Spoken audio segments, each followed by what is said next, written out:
بخاری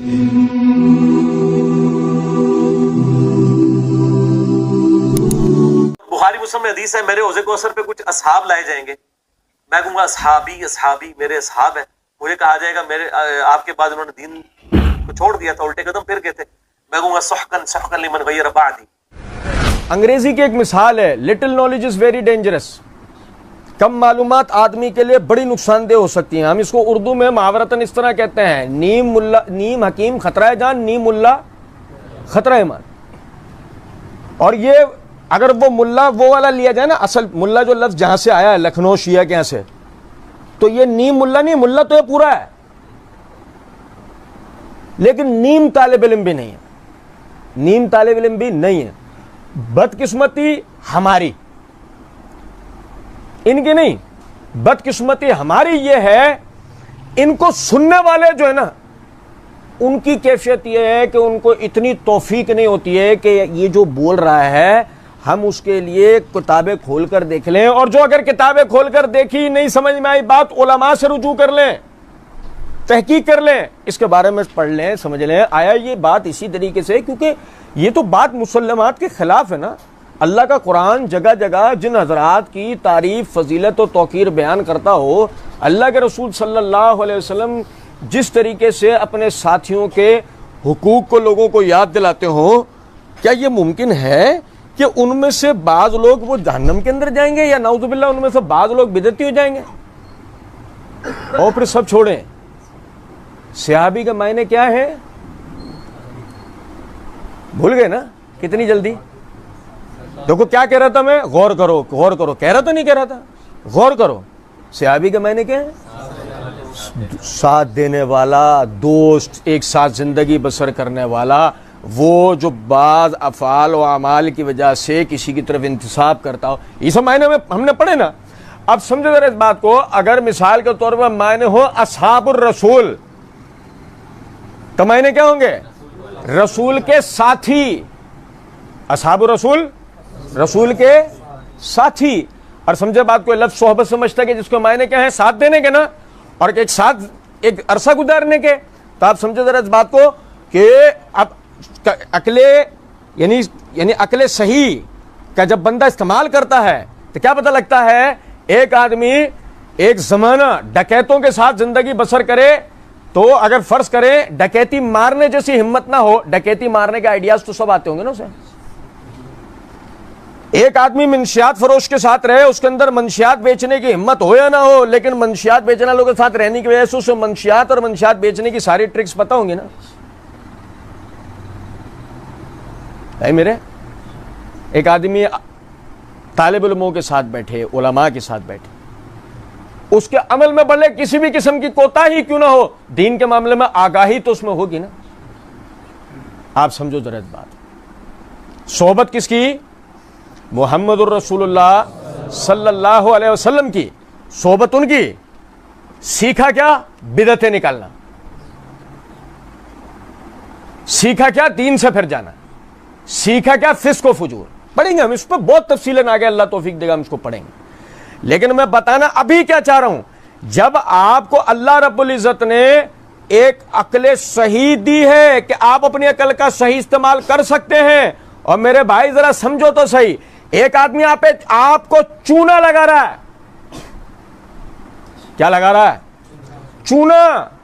ایک آدمی آپ کو چونا لگا رہا ہے کہ میں بخاری مسلم کی روایتیں پڑھ پڑھ کے سنا رہا ہوں۔ آپ سمجھو تو صحیح ذرا بات کو کہ بخاری مسلم کی یا دنیا کی کسی بھی کتاب کی روایت کیوں نہ ہو، بات کس کے بارے میں ہو رہی ہے؟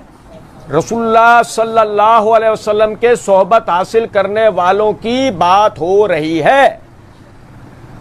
وہ فاسق، وہ فاجر، وہ غاصب، وہ بدعتی، وہ مرتد نعوذ باللہ اگر ہو جاتے ہیں تو یہ سیکھا کس سے تھا؟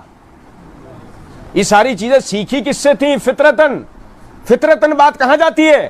عقل بات کو کس طرف لے کے جاتی ہے؟ جس کی صحبت میں رہے اس سے سیکھا نا، نعوذ باللہ من ذالک۔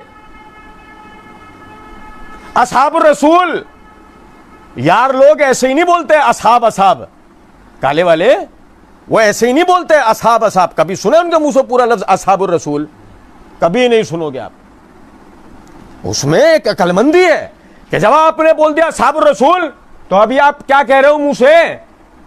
رسول کے ساتھی، اگر رسول کے ساتھی یہ ایسے کام کرنے لگ جائیں، کہاں گئی رسول کی دعوت، کہاں گئی تربیت، کہاں گیا رسول کا مشن، کہاں گئی اسلام کی جو ہے وہ ایک تربیت، کہاں گیا اسلام کی تکمیل، کہاں گیا اسلامی معاشرہ جس کو قائم کرنے کے لیے آپ آئے تھے؟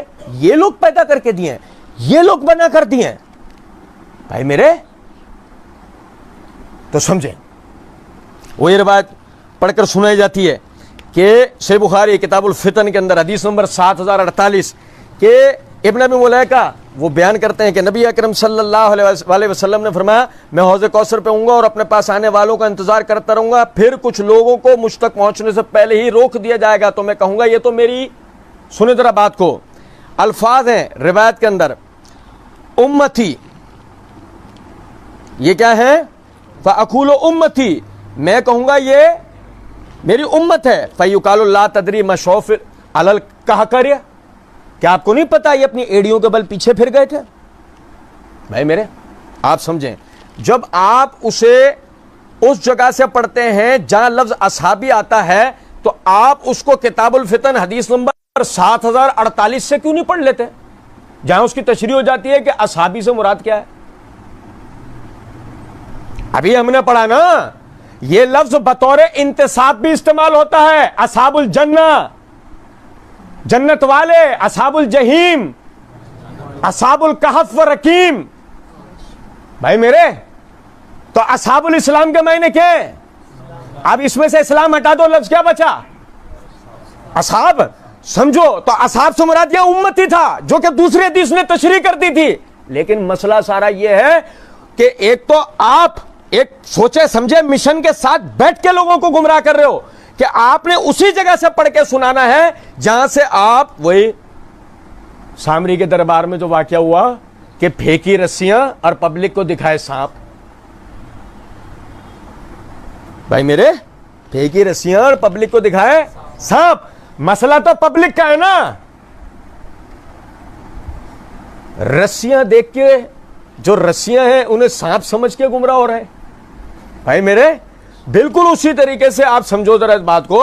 اصحابی کا لفظ دیکھ لیا، ٹھیک ہے، شعور نام کی کوئی چیز دنیا میں ہوتی ہے، آدمی خود تحقیق نہیں کر سکتا، خود پڑھ نہیں سکتا، کوئی مسئلہ نہیں ہے، علماء سے تو پوچھ سکتا ہے کہ حضرت یہ آج ہم نے وہ ایسا سنا، وہ اس نے بتایا، کہہ رہا ہے انٹرنیشنل نمبرنگ دے رہا ہوں یہ، اور نہیں سنو یہ نہیں آج کل جادو کی چھڑی آئی ہے انٹرنیشنل نمبرنگ، تو پتہ نہیں کہ یہ کون سی بلا ہے انٹرنیشنل نمبرنگ، اسلام 360. ہاں یار حدیث تو وہی ہے، صحیح کہہ رہے ہیں انجینئر صاحب. اب وہ انجینئر صاحب اور یہ 360 مسئلہ اس کا نہیں ہے، مسئلہ تمہارا ہے کہ جب تم اس کو سمجھ نہیں سکے. اصحاب کا لفظ کے ترجمہ کرنے والے نے بھی ترجمہ نہیں کیا. دیکھو کمال تو دیکھو نا آپ کہ وہ دوسری تمام احادیث کو سامنے رکھ کر ترجمہ کرتا، لیکن اس نے نہیں کیا، پہلے اس نے کرا اور پھر وہ جو مشن والا ہے انجینئر اس نے اسی مکھی پہ مکھی ماری، پیچھے بیٹھے والوں نے آنکھوں پہ پٹی باندھی کولو کے بیل کی طرح پیچھے پیچھے. پھر آگے دیکھیں سمجھیں. اب کون نہیں جانتا ہے میرے بھائی کون نہیں جانتا عبداللہ بن ابی بن سلول؟ کون نہیں جانتا کہ ہجرت کے تیسرے چوتھے سال میں ہی یہ لوگوں کے آگے نمایاں ہو چکا تھا کہ یہ کیا ہے؟ دیکھو آپ نے کتنی آرام سے بول دیا، سب نے بول دیا نا. میں دہراتا ہوں اپنے جملے کو، دیکھو ایک ایک بات میری یوں جوڑ کر چلو، آپ کو ساری بات سمجھ میں آ جائے گی. عبداللہ بن ابی بن سلول کون نہیں جانتا ہے کہ ہجرت کے دوسرے تیسرے سال میں ہی اس کا نفاق سب کے آگے کھل کر. دو وجوہات ہیں. ایک، اللہ رب العزت وحی کے ذریعے محمد الرسول اللہ صلی اللہ علیہ وسلم کو منافقین سے خبردار کرتا ہے بھائی میرے. اور دوسرا، منافقین اپنی صفات سے پہچانے جاتے ہیں. زیادہ نہیں، میں ایک مثال سے آپ کو بتاتا ہوں، مشہور روایت ہے آپ نے سن رکھی ہے، تجدید مسئلہ کے طور پہ بتا رہا ہوں کہ نبی صلی اللہ علیہ وسلم نے فرمایا کہ فجر اور عشاء سے زیادہ منافقین پر کوئی نماز بھاری نہیں ہے. یعنی کہ منافق آپ کو ظہر پڑھتا ہوا, عصر پڑھتا ہوا, مغرب پڑھتا ہوا نظر آئے گا, موت آئے گی فجر اور عشاء پڑھنے میں. بھائی میرے, یہ ایک شناخت ہے. ضروری نہیں ہے کہ فجر عشاء نہیں پڑھ رہا باقی سارے کام کر رہا ہوں اسے منافق ہے, نہیں. یہ بھی ایک نشانی ہے کہ منافق یہ بھی ایک کام کرتا ہے. آپ میری بات سمجھ رہے ہیں؟ اب دیکھیں, غور طلب نقطہ ہے, منافقین ان کا پردہ چاک اللہ کرتا ہے. منافقین وہ صفات جو اللہ اور اس کے رسول نے بتائی ہیں وہ اس سے پہچانے جاتے ہیں کہ یہ کون ہے. عبداللہ بن ابی بن سلول کے نفاق میں کسی قسم کا کوئی اختلاف ہے؟ آج تک اس امت میں مرزا بہت گرا پڑا ہے, مرزا سے گرے پڑے لوگوں میں سے کسی نے آج تک عبداللہ بن ابی کے لیے صحابی کا لفظ استعمال کیا ہے؟ وہ کالے والے جو اپنے منبروں پہ اچھل رہے ہوتے ہیں, ان میں سے بھی کسی نے آج تک عبداللہ بن ابی کے لیے صحابی کا لفظ استعمال کیا ہے؟ نہیں کیا. لیکن ذرا سنیں ذرا بات کو. میرے بھائی, میرے ہاتھ میں صحیح بخاری ہے. یہ صحیح بخاری کتاب تفسیر القرآن کے اندر امام بخاری رحمۃ اللہ علیہ یہ سورہ توبہ کی تفسیر کے اندر روایت لے کر آئے ہیں. مشہور روایت ہے, بچہ بچہ ہمارا جانتا ہوتا ہے, سمجھیں. جابر بن عبداللہ رضی اللہ تعالیٰ عنہ فرماتے ہیں کہ نبی صلی اللہ علیہ وسلم مدینہ تشریف لائے تو شروع میں انصار کی تعداد زیادہ تھی لیکن بعد میں مہاجرین زیادہ ہو گئے تھے. عبداللہ بن ابی نے کہا اچھا اب نوبت یہاں تک پہنچ گئی ہے, اللہ کی قسم مدینہ واپس پہنچنے کے بعد ہم عزت والے ان ذلیلوں کو یہاں سے نکال دیں گے. نعوذ باللہ من ذالک. ہم عزت والے یعنی مدینے کے رہائشی, ان ذلیلوں کو مراد مہاجرین, نعوذ باللہ مکے سے آنے والے صحابہ, ہم عزت والے ان ذلیلوں کو ایسے نکال دیں گے. عمر بن الخطاب رضی اللہ تعالیٰ عنہ کو جب اس بات کا پتہ لگا تو آپ نبی صلی اللہ علیہ وسلم سے مخاطب ہو کر کہتے ہیں یا رسول اللہ دینی, یا رسول اللہ, اللہ کے رسول حکم کیجئے مجھے, اضرب عنق ھذل منافق, مجھے حکم دے میں اس منافق کی گردن. مشہور ہے اس کا منافق ہونا. اور بھائی میرے, عمر نام نہیں لے رہے, مجھے حکم دے میں عبداللہ بن ابی کی گردن اڑا دوں, نہیں, مجھے اجازت ہے اضرب عنق ھذل منافق, میں اس منافق کی گردن اڑا دوں. اور سنو ذرا بات کو, قال النبی صلی اللہ علیہ وسلم, نبی صلی اللہ علیہ وسلم نے فرمایا داہو, چھوڑ دے اس کو عمر, لا يتحدث الناس ان محمدا یقتل اصحابہ, لوگ کہیں گے محمد اپنے صحابہ کو قتل کروا دیتا ہے. لوگ نبی کے ساتھ والوں کو اگر کسی نام سے جانتے ہیں تو وہ نام کیا ہے, اور وہ منافق اور صحابہ کی تمیز کو اچھی طریقے سے جانتے تھے. یہ جو لفظ ہے یہ ساتھ دینے کے معنوں میں استعمال ہوتا ہے. باہر والا نہیں جانتا کہ عبداللہ بن ابی منافق ہے, ہم آپ سب جانتے ہیں کہ یہ کون ہے, منافق ہے. لیکن اگر تو اس کو قتل کرتا ہے تو عام لوگوں کی نظر کے اندر تو نے کس کو قتل کیا ہے, رسول کے صحابی کو. بات سمجھ گئے, بات سمجھ گئے. جو آدمی جس چیز سے انتصاب کرتا ہے اس انتصاب کے نتیجے میں اس کے لیے لفظ بول دیا جاتا ہے. اب یہ دیکھیں میرے ہاتھ میں صحیح بخاری, یہ صحیح مسلم ہے. یہ صحیح مسلم کتاب الطہارت کے اندر امام نووی نے باب قائم کیا, باب استحباب اطالۃ الغرۃ والتاجل فی الوضوء, اعضاء وضو کو چمکانے کے لیے مقررہ حد سے زیادہ دہنے کا استحباب. اس کے تحت حدیث نمبر 490 ہے.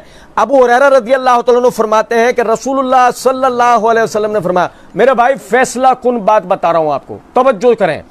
رسول اللہ صلی اللہ علیہ وسلم نے فرمایا کہ ترد علی امت الحوضہ, میری امت کو میرے حوض پر لایا جائے گا, میری امت کو میرے حوض پر لایا جائے گا.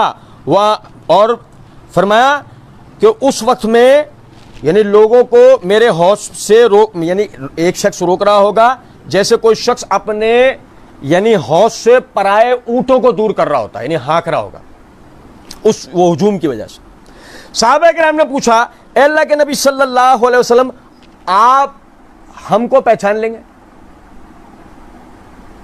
اب میرے بھائی یار سنو ذرا بات, آپ ہم کو پہچان لیں گے؟ سمجھو, میں نام لوں گا, یہ یہاں لانا اپنے دماغوں میں. سنو, ابو بکر, عمر, عثمان, معاویہ, سعد بن ابی وقاص, ابو عبیدہ بن جراح, ابو موسیٰ اشعری, بھائی میرے, معاذ بن جبل, عبداللہ بن عمر, عبداللہ بن زبیر, اور اب اس کے بعد علی, حسن, حسین.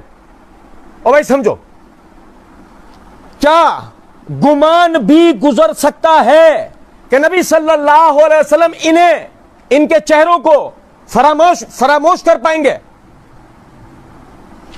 میں نے کیا کہا؟ دو چیزوں کی ضرورت ہے, توجہ کرنے کی, عقل کا صحیح استعمال کرنے کی. ابو بکر, عمر, عثمان, سعد بن ابی وقاص, ابو عبیدہ بن جراح, زید بن ثابت, بھائی میرے, عبداللہ ابن مسعود, معاذ بن جبل, معاویہ, برا نہ لگ جائے تو معاویہ. اور بھائی میرے, کیا یہ گمان گزر سکتا ہے کہ نبی صلی اللہ علیہ وسلم ان کو پہچانیں گے؟ نہیں پہچانیں گے نا, ایسا ہے نہیں.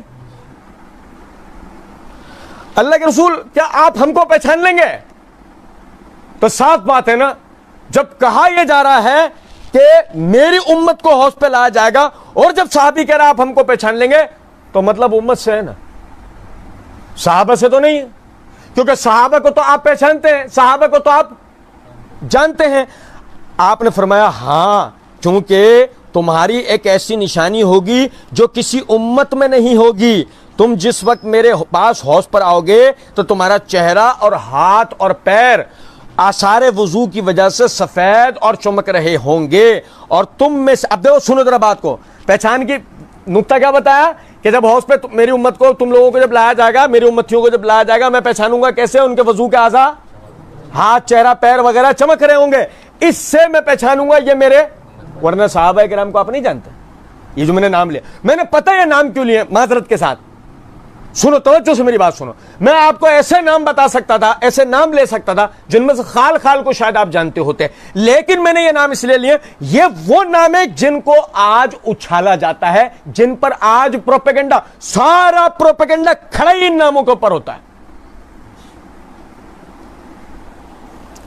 سارا پروپیگنڈا بلال پہ تو نہیں کھڑا ہوتا, عبداللہ بن ام مکتوم پہ تو نہیں کھڑا ہوتا, طارق بن شہاب پہ تو کھڑا نہیں ہوتا, محمود بن ربیع پہ تو نہیں ہوتا. سارا پروپیگنڈا ان ناموں پہ ہوتا ہے جو نام میں نے آپ کو بتایا. اور ایمانداری سے ایک بات بتاؤ کہ رسول اللہ صلی اللہ علیہ وسلم انہیں نہیں پہچانیں گے؟ پازیٹیوٹی کے ساتھ ہو, نیگیٹیوٹی کے ساتھ ہو, مثبت اعتبار سے ہو, منفی اعتبار سے ہو, کسی بھی طرح ہو, آپ وہ جھوٹی من گھڑت روایتیں سنو جس میں آپ معاویہ کی مذمت ثابت کرو, بنو امیہ کی مذمت ثابت کرو, وہ تو آئے گا وقت انشاءاللہ, ہم وہ اللہ نے توفیق دے ہم ان روایتوں کو بھی دیکھیں گے. لیکن میں صرف بتانا کیا چاہ رہا ہوں, آپ سمجھے, ارے بھائی آپ نے تو ان کے نام سے وہ جھوٹی روایتیں سنا رکھی ہیں کہ نام لے کے کہا تیرا بیٹا میرے نمازوں کو شہید کرے گا, تو فلاں, بنو امیہ ایسے, وہ ایسے, اور یہی کل قیامت کے دن پہنچے, انہیں پہچانیں گے نہیں. لیکن رسیاں سانپ نہیں بننی چاہیے.